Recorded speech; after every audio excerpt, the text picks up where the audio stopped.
Hello friends, welcome to Honest AS. Today we will discuss something about e-waste management in India. E-waste management. What is e-waste? The waste which is generated from the electronical goods, that non-usable electronic goods. This is called as e-waste. The definition is it is technically all waste, electrical and electronic equipment discarded without the intent of reuse. That is, the waste electronic goods such as phones, laptops, computers, AC, whatever the electronic goods which are non-usable, these are considered to be e-waste, electronic waste. Then it is the fastest growing in both developed and developing countries. According to the 2011 Rajya Sabha Secretary study, 70% of Indian landfills are filled with e-waste.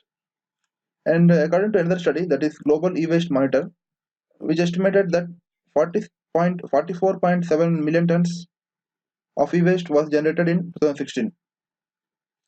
These are the different reports which give their studies on the e-waste.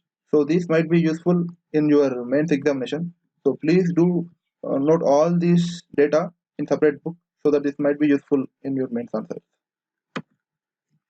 Next, how e-waste is converted into crisis. E-waste will pollute water and food supply chains, and women and children are most affected category of people due to the e-waste. As the in e-waste there are some metals. To extract these metals, people from the informal sector burn this e-waste. Due to this burning, a lot of toxic gases will be released. By this, women and children will be affected the most. Due to the e-waste, there are some problems like spontaneous miscarriages, still and premature births, as well as reduced birth weights, and these are some of the effects due to the exposure to e-waste. Most of the e-waste are buried under the landfills, which these are the non-degradable, which leads to pollution of soil and also water. Then e-waste problem in India. How e-waste has affected India? India is the fourth largest generator of e-waste after China, which is in the first place, and US second place, Japan third place, and it accounts for 4% of global e-waste. And people here are unaware of how to dispose their e-waste. Just if there is an old phone, they just throw it away, or they sell to the unorganized people who buys them. And these people started extracting the metals from the e-waste, which lead to release of toxic gases. Informal processing of e-waste will lead to the soil, water, and air pollution, and this also lead to the cancer and damages of nervous system. These are some of the effects. Uh, E-waste recycle 95% by the informal sector. Informal sector recycles 95% of e-waste in India, and there is lack of awareness. Even we don't know how to use our unused phones or how to throw away the phones. So there is a lack of awareness about the usage of e-waste or who will collect the e-waste. This should be taken care of by the government. Next, a study by the ASCOM and NEC that mere 5%, just 5% of India's e-waste get recycled. Remaining 95% is not recycled. But globally, if we take the average, 20% of e-waste is recycled. But in India, only 5% of e-waste is recycled. Then there is a problem of informal enforcement of laws. We do have laws like e-waste management rules 2016, but their enforcement is not possible, or there is a problem in enforcement of the rules. Setting up collecting centers of e-waste in entire India is also a problematic to the companies and even for the government also.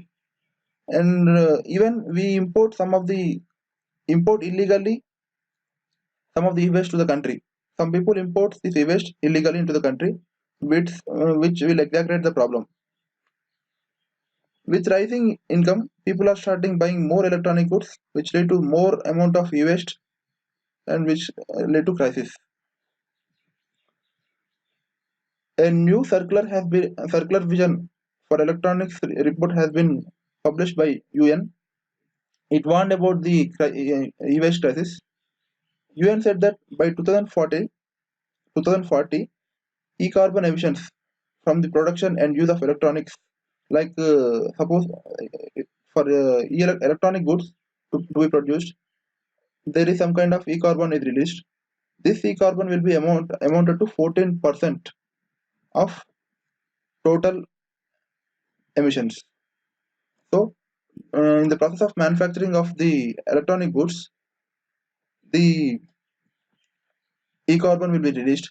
This will be amount to the 14% of the total emissions. This will lead to the climate change and also global warming problems. Generally, e-waste is regulated by the Basel Convention. But under this convention, this e-waste cannot be exported to other countries. But large amount of e-waste continues to be shipped illegally. Government initiatives to solve the problem of e-waste. Ministry of Electronics and Information Technology started an awareness program under the Digital India along with the Industrial Association from 2015 onwards. This program started created awareness on hazardous effects of e-waste recycling in an unorganized sector. Suppose if this e-waste is buried by the unorganized sector, how this leads to the global warming or how it leads to the release of many gases will be explained to the people. Next, educate them by, about the alternative methods of disposing the e-waste. This is the first step.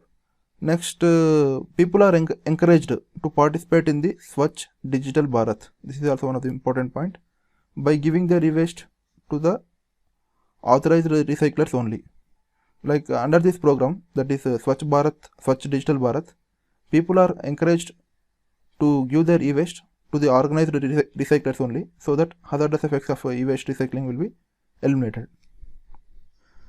Ministry of Electronics and Information Technology has developed affordable technologies to recycle the valuable materials and plastics in an environmentally sound manner. Some affordable technologies have been developed by the Ministry of Electronics so that the valuable materials from these e-waste can be extracted through the environmentally sound manner. Then government has bought an legislation that is called as E-Waste Management Rules 2016, which provides extended producer responsibility. What is extended producer responsibility? The producer will be responsible for the producer who is creating the electronic goods like phones or laptops. He will be responsible for the collection and the recycling of the e-waste and manage them through a sound manner. This is called as extended producer responsibility. This mandates to ensure that effective plans for collection and setting up collection centers. Even this also mandates that setting up collection centers and buyback mechanism or deposit refund scheme is provided. What is buyback mechanism? Like if there is any unused phone is there, then the producer can pay some kind of money to the producer, that is who is manufacturing that phone, can pay some money to the company, sorry, the person who buys the phone, and take that unused phone and recycle it in a sound manner, environmentally sound manner. This is called as buyback mechanism or deposit refund scheme. Here, first the company which is selling the phones will take some money as a deposit from the customer, and this money will be given back to the customer when he returns the unused phone. After 1 year or 2 years, that phone will be unused. This unused phone when returned to the company, then they will provide some kind of money, deposited money to the customer. This is called as deposit refund scheme. Norway model.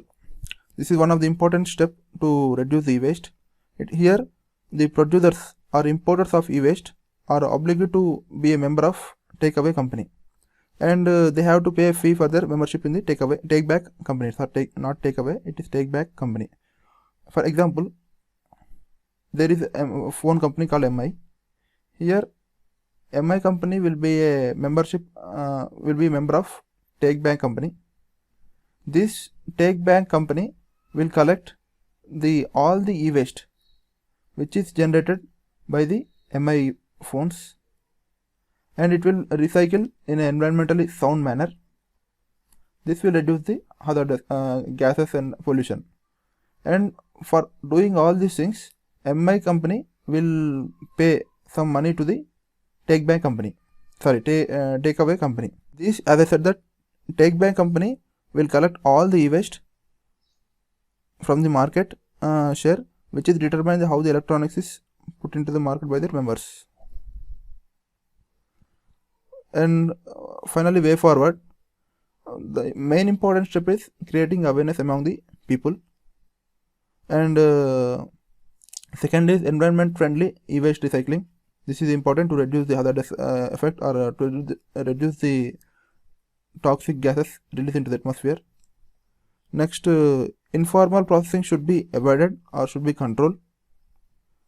Here, the rules should be implemented properly, and awareness and training should be provided to the informal sector, so that it acts as a game changer.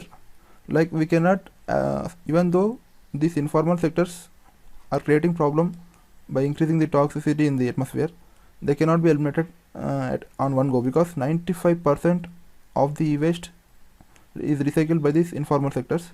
So adequate training and skills must be provided to the informal sectors, so that they will modify the methods through which they are recycling the e-waste. And the e-waste provides jobs and business prospects to the people, but it needs some kind of technological support. This technology can be adapted from other countries. Global best practices can be taken. Next, waste pickers are trained to collect the e-waste. All these points are not useful in the answer, but 3 to 4 points from these points will be useful in the final examination as a way forward. And thank you very much for the discussion. Please provide your feedback in the comment section below. And we are trying to teach, we want to teach economy from the Sriram IAS. So please provide feedback on this, so that we'll continue our courses. Thank you.